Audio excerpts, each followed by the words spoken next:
Before we go into the podcast, I want to just talk about a business that I've set up with my friend George.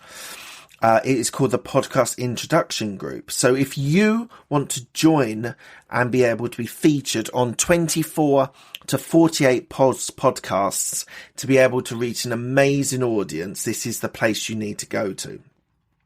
Podcast, being a guest on podcasts, is automatically establishing you as an authority and is able to build your personal and professional brand. We handpick of a bank of podcasters that we have to be able to grow your business and brand. We do 100% of everything that needs to be done by my team. You do not need to lift a finger. You are able to expose yourself to new and relevant markets by going on other people's podcasts. You also are able to create brand loyalty. People will love listening to you and coming back to your products or services, and it's able to increase your revenue. So if you want to be able to get involved, you can sign up quickly, registered with an account manager. There's an onboarding call where we target the podcasts that you want to be on, the type that you want, whether it's entrepreneurship, business, health, fitness, whatever it is. We then match you to those podcasts and you can start your journey. We have regular catch-ups with our account managers, and Google ranks you when people search for you. So when people are searching for you, you're able to see your podcasts at the top of the list. So if you're interested in being a podcast guest on multiple podcasts, we are the place to go. If you go to podcastintroduction.com and go and register your details, we will have a quick call with you, match your podcast that you want to be on, and we can then start this process ASAP. Thank you so much for your time. I appreciate it. Back onto the podcast then. Just one last thing before we go into the podcast. I just wanted to talk to you about the fact that I have a YouTube channel that has been going for quite some time, and I am recording and releasing all of my interviews with some short videos as well on YouTube. So please do check it out. YouTube on Absolute Business Mindset. You'll see a bunch of interviews there, all the longer format interviews and some short videos as well. So please enjoy that. And here goes with the podcast interview. I'm going to click record. This is the Absolute Business Mindset podcast, created and hosted by Mark Hayward. This podcast will interview entrepreneurs, business owners, and people in their careers. We will delve into their journey to success, key life milestones, and go deep into their area of expertise. Get ready to learn from other successes and failures. Today we have Wouter Delbaere, who is the CEO and co-founder of Mangtas. Hello, Wouter. How are you today? Hello, Mark. Thanks for having me. Greetings from Singapore. Yes. How are you going? I'm doing all right. We're doing all right in London. We are kind of, we're not in lockdown at all at the moment, but COVID is still popping its head. Omicron variant is still influencing our politics and economy, but we seem to be getting by at the moment. At least you're not complaining about the weather. No, that's which would have normally happened in January. So here in Singapore, nice 30 degrees Celsius, humid as always, chance for a shower.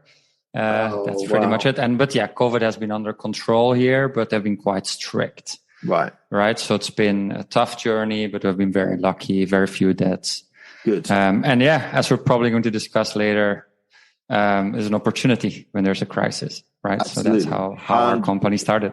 Absolutely. All right. So Wouter, let's talk. Before we go into your education, you said to me just a minute ago before we came on that you've lived in 10 different countries. Yeah. So I had a pretty colorful upbringing, right? So my father is an agricultural engineer. Right now he works for the World Food Program, the United Nations. Yeah. And as a family, we just traveled a lot. For instance, I was born in Congo.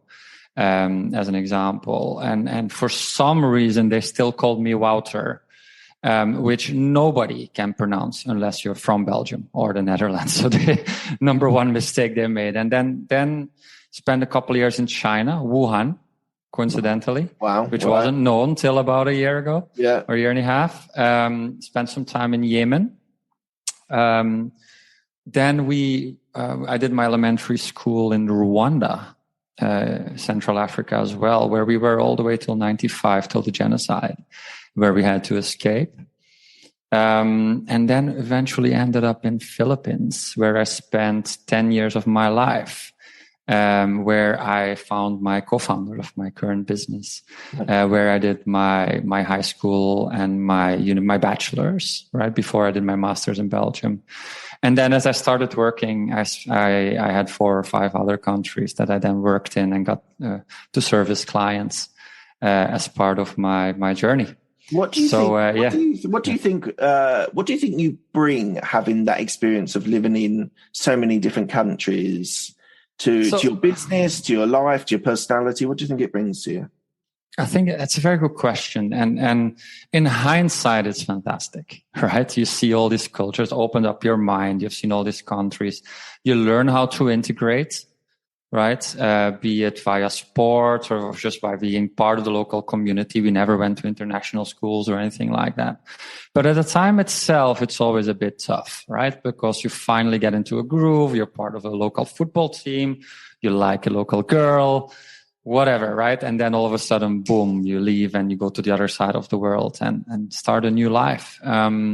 But that has pretty much been my life, to be honest. And you know, you're forced to be flexible. You're forced to adapt, and you're forced to integrate. And I think you pick up a lot of things from different cultures, which has been really good.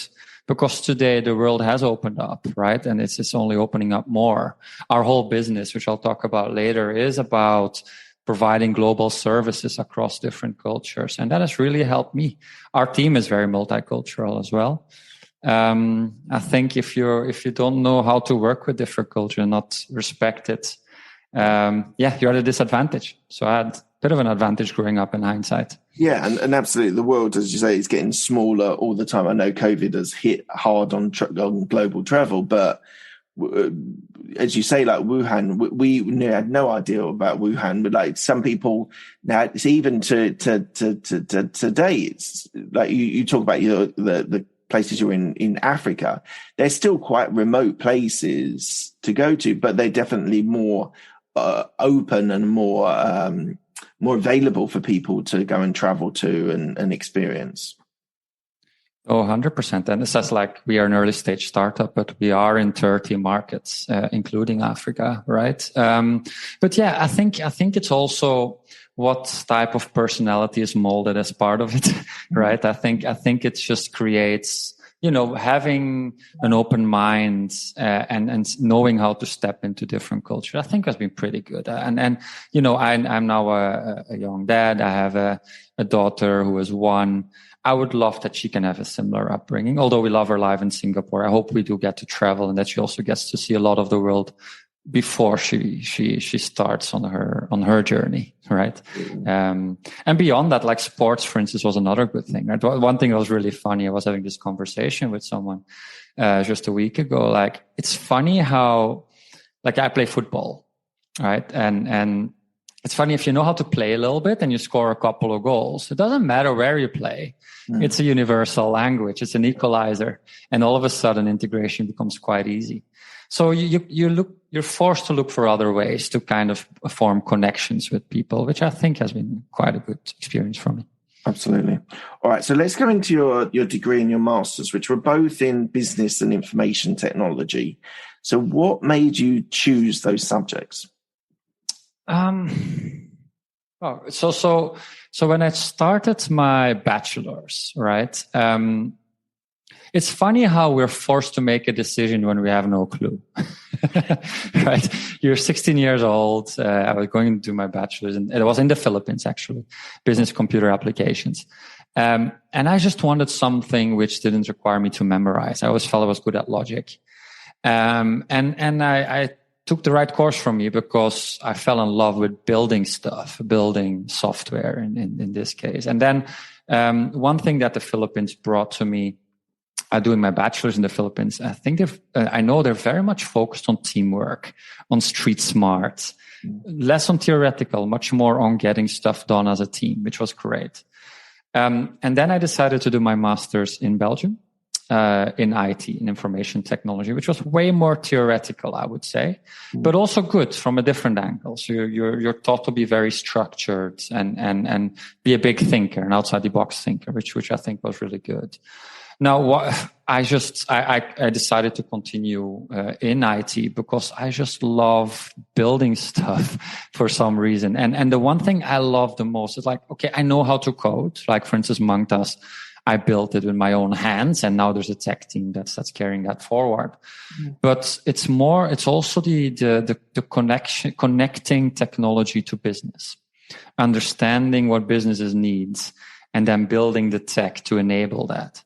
And I always found that fascinating, how you can, talk business and then create something to then develop that and really achieve business outcomes. And just loving, I'm a builder. Fantastic. So let's move on. Your first major role was as an IT consultant is it Wolters Flumer? Is that bad pronunciation? No, it's Wolters Kluwer, and at the time we were not called that.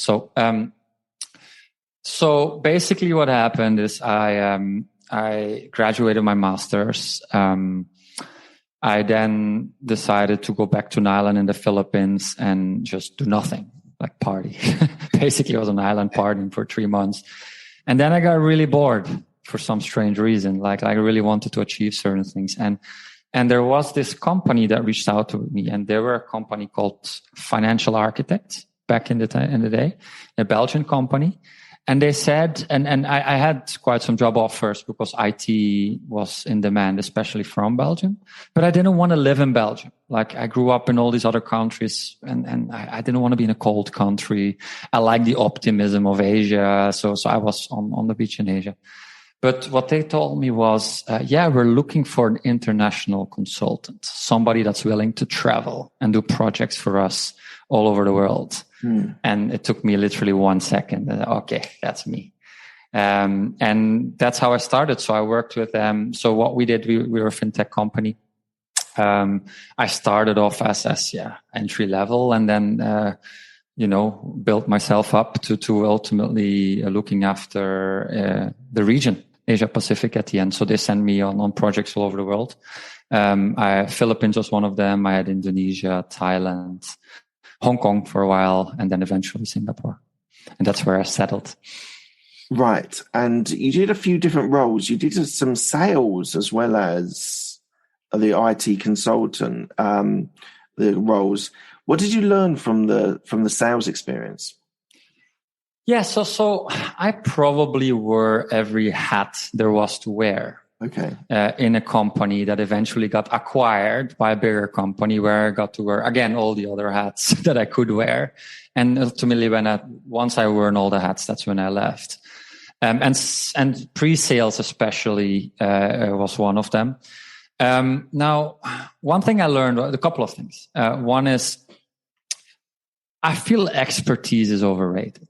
That's my view of the world, right? There are people that either say you're either an expert or you're a generalist. And I always felt like, I think it's very important to just adapt, learn, evolve, and jump on opportunities when they come.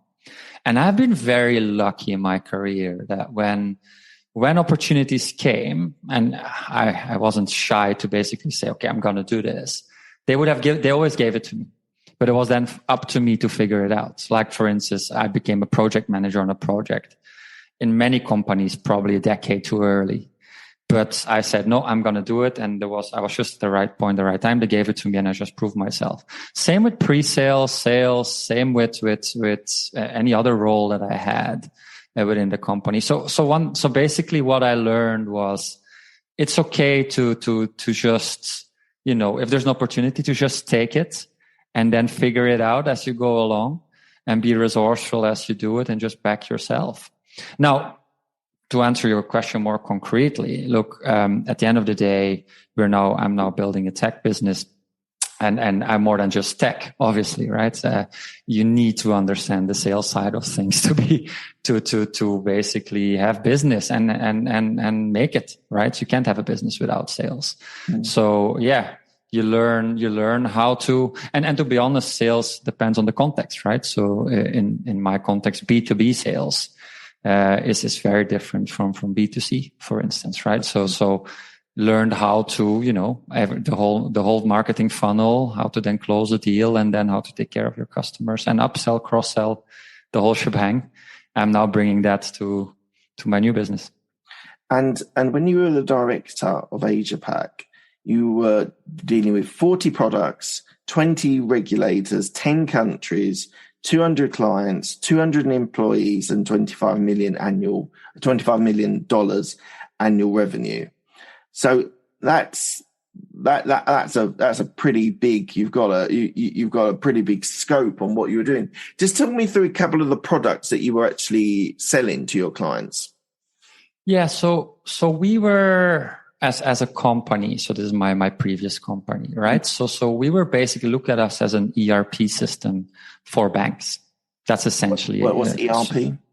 Enterprise resource planning. So basically integrating all your systems where you then do risk management, accounting, and then regulatory compliance. And I was looking after a very specific division in the regulatory compliance space, including business analytics around it. Now, one thing we, for instance, did, and a sample product that we built, marketed, brought to market, implemented, and sold for over 30 to 40 clients here in Singapore, was we built a regulatory compliance product. Now, what that meant was we consolidate all the data from the banks, from their many different systems into one platform. And then we had an automated standard off-the-shelf product that produced all the compliance returns for the regulators locally. That's an example of a product that we built, that we then maintained and deployed for all the major banks here in Singapore. So I was accountable for that. That's an example. Thank you. How was innovation key to your success as a consultant? Yeah, very good question. And how do I put it? It's funny how innovation, I'm a big evangelist when it comes to innovation. I love to challenge the status quo and change things. And it's how do I put it? In certain companies, it's easier than in others. Certain companies set themselves up for innovation and allow you to think outside the box and come up with creative solutions, while others don't. So it is important. So we were market leading, right? So it's a different angle to what I do today. We were market leading, which means you're constantly challenged with edgy new companies that come up with new ways of thinking. The advantage that you should have as a company that's big and market leading is you have resources to stay on top. Now, the disadvantage that you have is you become big and there's red tape and there are structures that come in place and politics and all that may prevent you from being agile and actually innovating properly. So innovation was important in many different ways for us, be it innovation from a process perspective, the way we built our software, right? And converting us to agile and taking innovative approaches back in the day, to taking age-old problems and rethinking them, right? We now had access to, for instance, a whole pool of AI experts, and we applied machine learning and artificial intelligence to something which was traditionally very procedural. And that allowed us to stay edgy and allowed us to gain the confidence and keep the confidence of the clients that we had, and also win more business, right? And things can always be done better, right? It's either you think about it or somebody else will. So we made sure to always innovate. And you talked about agile in sort of as a methodology. So were you quite early stage using agile methodology in your technology business? We'll be back after a quick break. Hi, I'm Alex, the host of X Health Show, Meet the Future of Healthcare. Think X-Men, that's X Health, actual superheroes behind programming living cells to cure cancer once and for all. Tech that detects preterm delivery in seconds, brain-computer interface, or apps that employ AI to match you, your disease, with the best treatment. X Health Show brings to you visionaries who push the boundaries of healthcare from Switzerland, the heart of Europe and the most innovative country in the world. Let me introduce you to their startups. Head to X Health Show, Meet the Future of Healthcare. Happy to greet you there. Yeah. So basically, when I joined, we were completely what we call waterfall in the software development world, which was basically, you come up with a plan for a year and you you basically hope for the best, but within one day you're already missing the milestones on the plan, right? Yeah. And it took you 2 months to create that plan, by the way, and get it all signed off.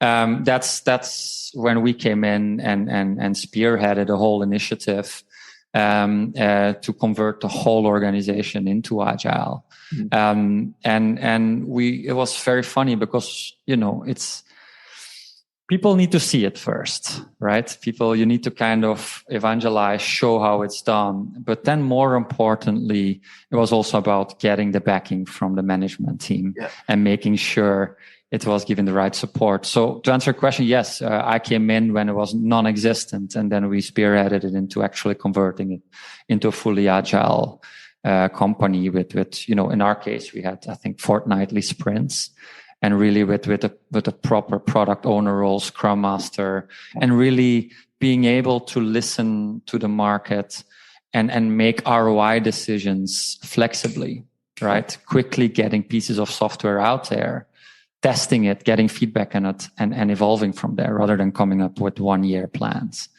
And that made a massive difference to our business, for sure. Yeah. So I worked at PwC for a number of years in their tech. So we used Agile. What you say you have to evangelize it.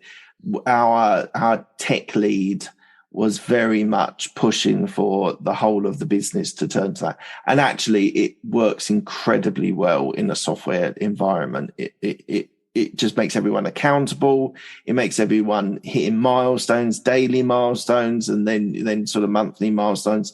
So, the reason why I asked was I was interested that what sort of challenges you sort of faced initially against people who were maybe unsure or more used to the waterfall mentality. Yeah, and maybe to complete your point, right? I think agile is very much a mindset, and goes way beyond software, right? We apply agile and agile methodology to everything that we do. Even the way we manage the business as a whole is very agile, and it's really all about making sure that you make ROI decisions incrementally and quickly, right? And making things painfully visible quickly.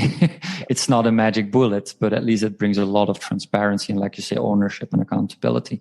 But to your point, mindset switches in big organizations is, you need to, on one hand, I think what we did right and what I learned as part of this process, innovation is about achieving things, but also very much about building a case and getting enough buy-in from the right people to then execute on it properly.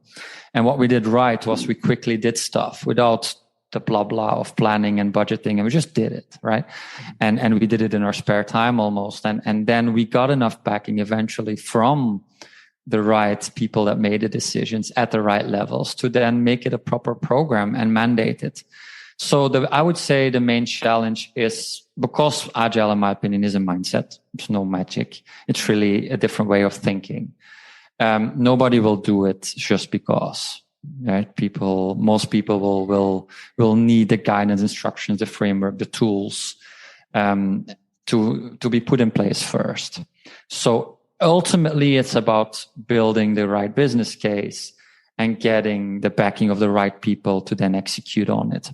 And that's, in big organizations, the hardest part. Yeah, absolutely. You have to get it's the buy-in point that frustrates me. So I left corporate just over a year ago, and entrepreneurship in some ways is easier because you don't have to get buy-in from 20 different places. You just need to get buy-in from yourself and push forwards. So let's talk about that. Let's talk about you left during COVID times as well to co-found Mangtas. So why don't you tell me a little bit about your business? Sure. And let me tell you a little bit about how I got there, maybe as well, right? To put a bit of color to that. So I was working for this company, as you described, quite a good position, well respected. I was taken care of, quite honestly, right? I was living a comfortable life. My wife was pregnant, and the pandemic started, and I felt that I was no longer passionate about the problems that I was solving. And by that, I didn't mean the day-to-day problem. I meant the bigger problem, the contribution I was bringing to the world in general and to my customers, right? I quite enjoyed my job until I stopped learning. And then I was like, okay, what am I really doing here? And at that point, it felt a little bit like I was wasting life. Although I was very comfortable. So I took a very bold step and basically quit in the middle of the pandemic, with my wife pregnant in the most expensive city in the world, right? So without salary or anything. And everybody said no, literally everybody, right? You can only imagine. I had one mentor said, nah, back to yourself. Do you know what, Wouter? I did exactly the same. Middle of COVID, left my, put it in inverted commas, secure job to do my own thing. So I can totally empathize with that. I've got a wife and 2 kids. So, yeah. So, nerve-wracking. Yeah, it is. Still is to a point now with the different things. But why did you take that risk? You said it because you weren't feeling you were being taught anymore. But what made you strike out on your own and not get another corporate role? Back to the points we're trying to make earlier. I wanted to move at 1,000,000 miles an hour. I was moving at 10, right? I wanted to solve a problem that I am super passionate about, and I want to make a real difference. And I always say this, I always preach this, but it was a high time I lived it as well. And I know for a fact that whatever happens, I'll be okay, right? I'll figure it out. So it just felt right. But more importantly, the pandemic also, there's so many crises that happen in your lifetime. And while it's terrible, obviously, right? And people that I know have passed away, there's always a silver lining to these things. And one thing that will happen in a pandemic like this is people are forced to rethink their business and the way they do business to survive. Now, if you want to make it, so that means a lot of opportunities will pop up, and you can play a major, you can influence this massively. You can help a lot of businesses achieve this. And that's one thing I realized. So I had no concrete idea or plan, but I knew that if I gave myself enough brain space, that I would figure it out, that I would find it, I would see it. And ultimately that's what happened. So I ultimately, found one major pain point, which is massive, $1 trillion business that is unbelievably outdated and fragmented, which is the B2B or business to business outsourcing space. And something that I've done my entire life, as a provider of the service, as well as somebody as a user of an outsourcing service. And one thing I realized, there was a pain point that I discovered and felt myself as I was working initially on another problem, which was more in the sports tech space. And then I wanted to build my own tech team. And I realized, why is outsourcing so unreliable and so hard? Freelancers is okay, right? And there are marketplaces out there where you can have freelancers, but I wasn't looking for that. I was looking for strategic business relationships that I could form and invest in and do outsourcing with. And my only solutions available to me were Google. So that was a major pain point that I wanted to solve. I'm like, hey, why is this so hard? Let me jump on this and see if I can gain some traction here, and never look back. So you're an outsourcing platform which does software, UX design, graphic design, digital marketing, SEO, virtual assistant, website design. So you provide those services with outsourcing to where? Where do you outsource to? So it's a good question. And maybe to clarify a little bit the scope of what we do. Sorry, can you still hear me? Yeah, go for it. Yeah. Okay, cool. So basically, to clarify a little bit further on that. So one is we cover technology, we cover business development, and we cover digital marketing, right? And those are three core sets of services that any startup or scale up needs. And we provide this to anyone in the world, really. Now, the way we do it is we don't provide the service. We're a marketplace, right? So we're an aggregator.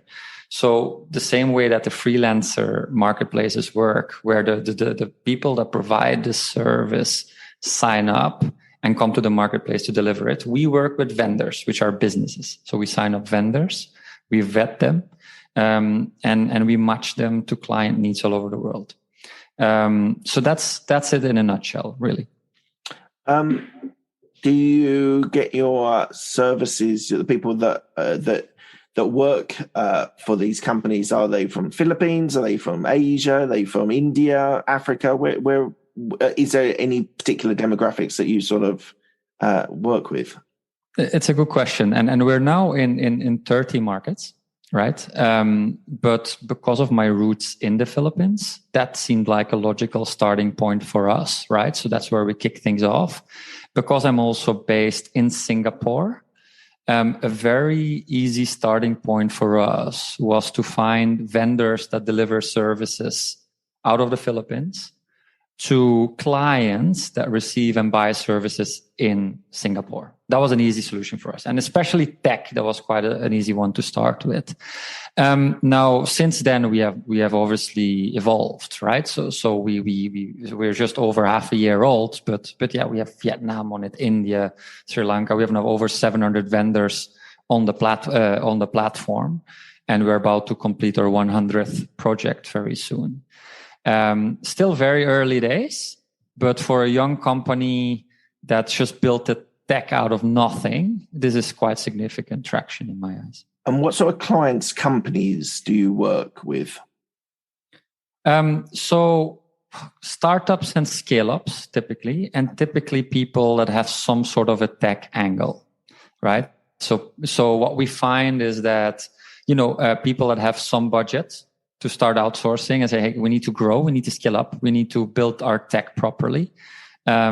And they then think, okay, rather than hiring our own tech team, we could outsource this to an external vendor that's specialized in this, has done this, has a proven track record, and can do this at a fraction of a cost. What they'll also find is, hey, now I need to do lead generation or business development. Do I go and cold call myself, or do I go to an agency that is specialized in this and can do this cost effectively? Same with digital marketing. Do I want to manage my own social media? Do I want to do my own ads? Do I do my own SEO? Again, there's so many specialized agencies out there that can do this at a fraction of the cost and do this really well. And what we always say is do what you do best. There's something that you are really good at. You should keep that in-house by all means. But all the rest, you should be outsourced. And that's where we come in. Yeah. Do you use your own outsourced partners for your own business?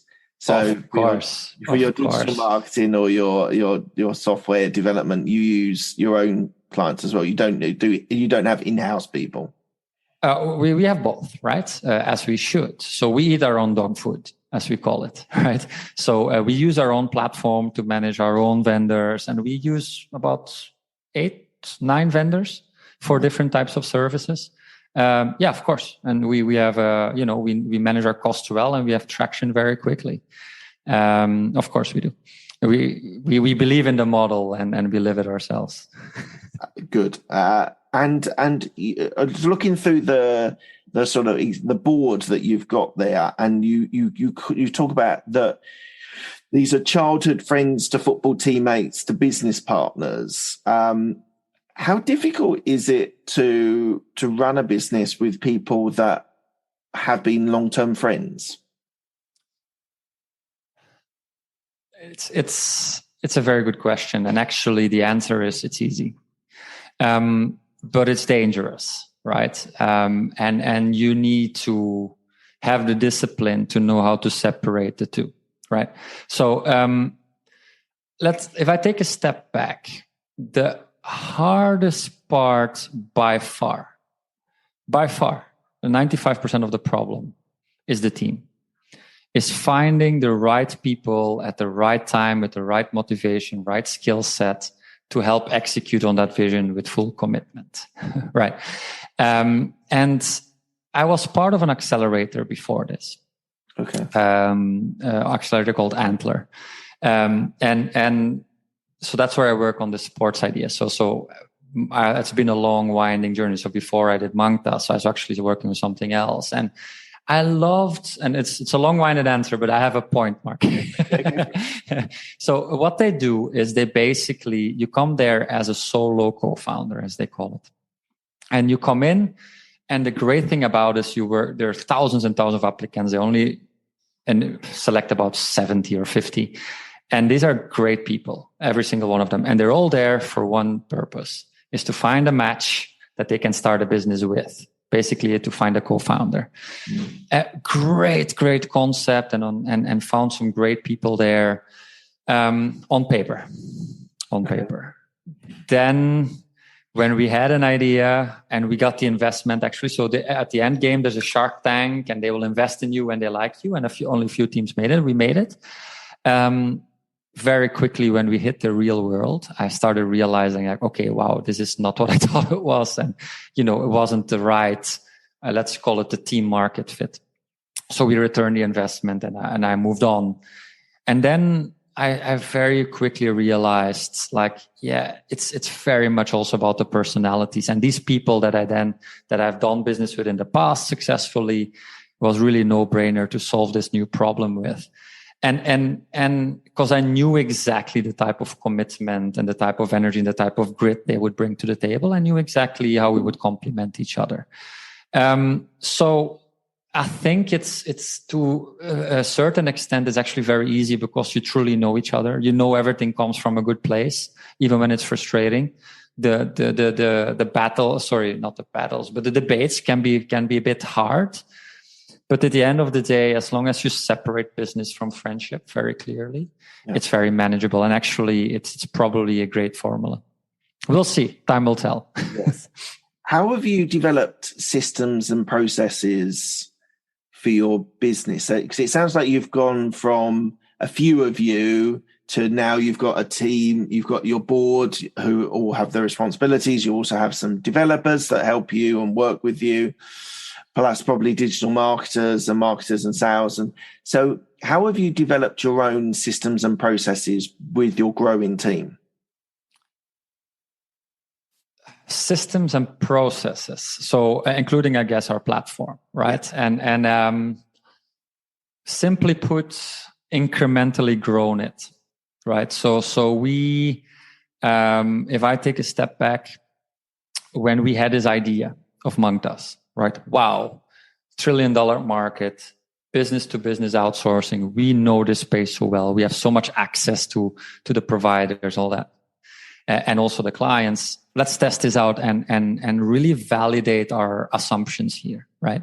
So we took this approach to always have critical assumptions and get these validated quickly, in terms of supply, in terms of demand, and in terms of technology. And the way we did it, really, we had a beer on Haji Lane here downstairs, and we came up with the idea. The next day we started prototyping.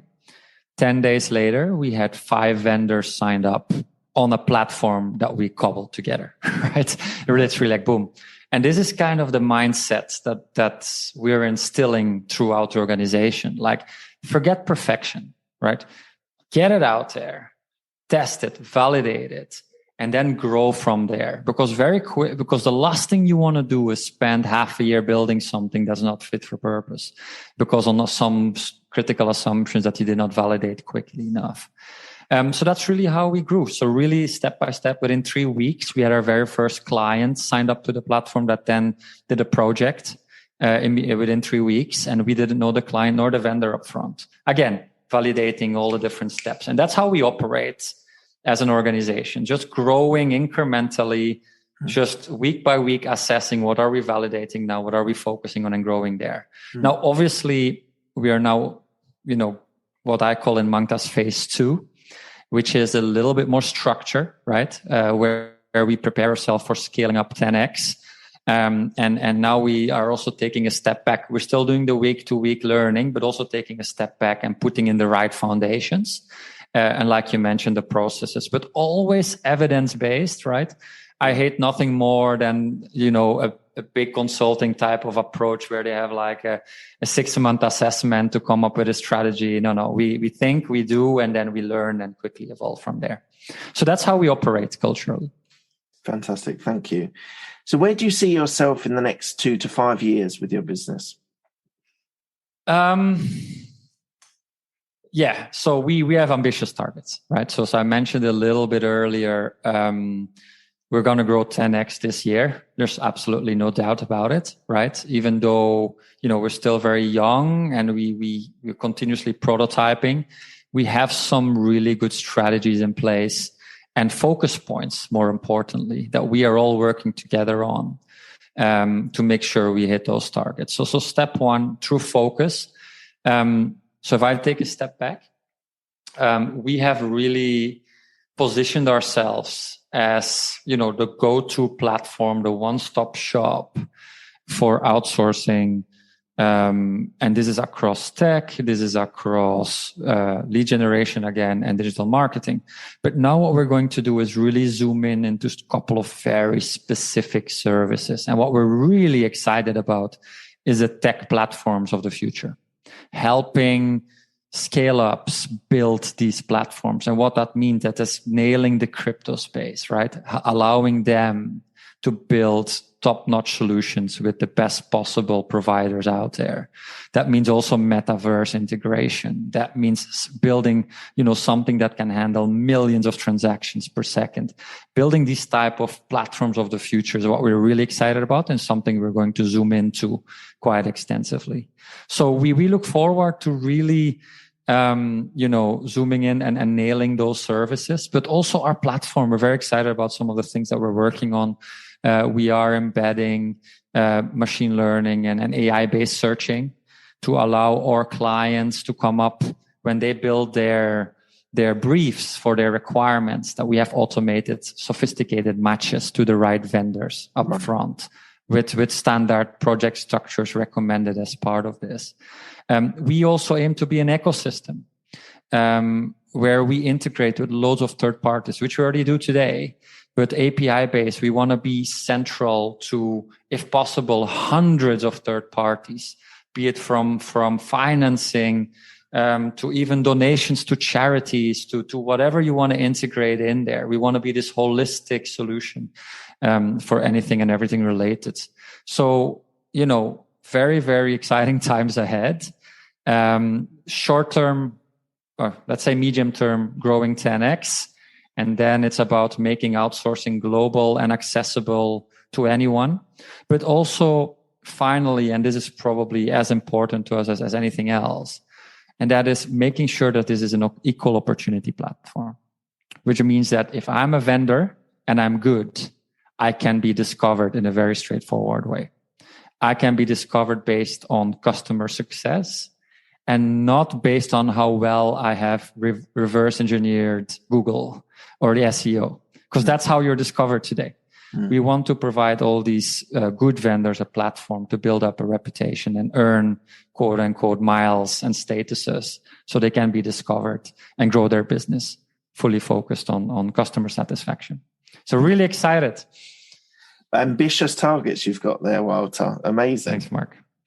All right, so we're coming to the end of the interview. I ask the same 6 questions to all of my guests. They're quick fire questions. They don't need a quick fire answer. They're a little bit thought provoking, Wouter, so just be prepared. The first question is, what's the best decision that you made in your career? Okay, it's a quick fire question, but not quick fire answer, right? Yeah, go on. Let me quickly think about this. Best decision I made in my career. Ooh. I think I would say, time will tell, right? If it was really the best decision. But really, back to what I mentioned earlier, just, backing myself and jumping on this opportunity of starting my own business and following my own path rather than settling for comfort, which was a very, very tough decision to make. And I'm sure a lot of people want to make that decision and don't make them. That would be probably the best one and the bravest one I've made to date. And hopefully that will also turn out to be a good one. Fingers crossed for you. A smart one. What's the best piece of advice you've been given?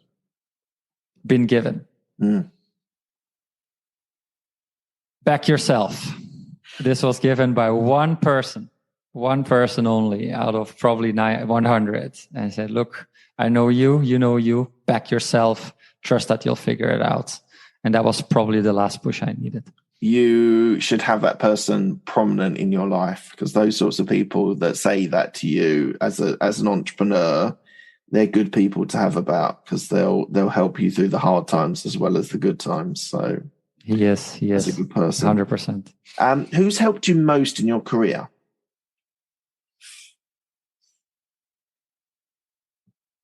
That's a tough question to ask, because I had so many different good mentors. There's not one person. We'll give a few shout outs then if you want. Yeah, I could say my father, but yeah, that was kind of somebody to bounce ideas off and give some advice from the side. That was great. I would say I've only had great people as supervisors. So, for instance, a guy called James Stewart has been fantastic for me. I worked very closely with him for a year and a half. Rajat Somani has been a great one, a great mentor that I had. Chris Puppe, another great person that I reported to for a year or two. And they all, I think the one thing they all gave me and what they had in common is they trusted me. They gave me the freedom and they backed the ability for all of it. And I think that's what they all had in common, I feel. They basically said, okay, here's a problem. I wanted to solve it. They gave me the freedom to solve it, and they backed me regardless of the outcome. And I like this kind of, non-micromanagers. Yeah. and I like to adopt that in my own style as well. Okay, awesome. Do you have any regrets? None. Never. Zero. I never will. I make sure I never have any regrets. No. Okay. Zero. What are you most proud of?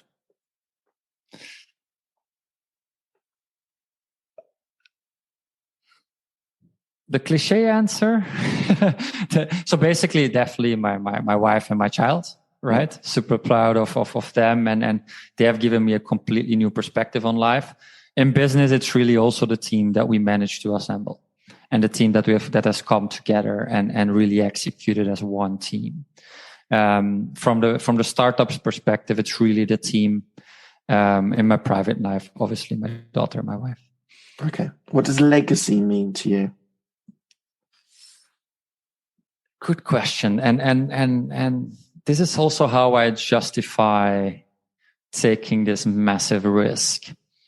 It is basically being able to tell my daughter when she's 18, it's okay to follow your dreams, and say it with credibility, right? And say it because, like I mentioned earlier, quitting my job when most people wouldn't have, it's easy to say it, but it's harder to do. I want to be able to practice what I preach and then, say it with credibility. And that to me is probably the most important part, being that role model for my daughter and being able to teach her things with credibility.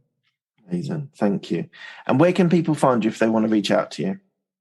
On LinkedIn, we can include a link, I guess. So or look for me, Wouter Delbaere. Just type my name. I'm sure you'll find me. LinkedIn will probably be the easiest one. You can always send me an email as well, wouter.delbaere@mangtas.com. But LinkedIn will be easiest. I respond pretty quickly to people. Okay, perfect. Thank you, Wouter. Thank you so much for your time. It's been an absolute pleasure speaking to you. Mark, really enjoyed it. Thank you so much. Cheers. Cheers.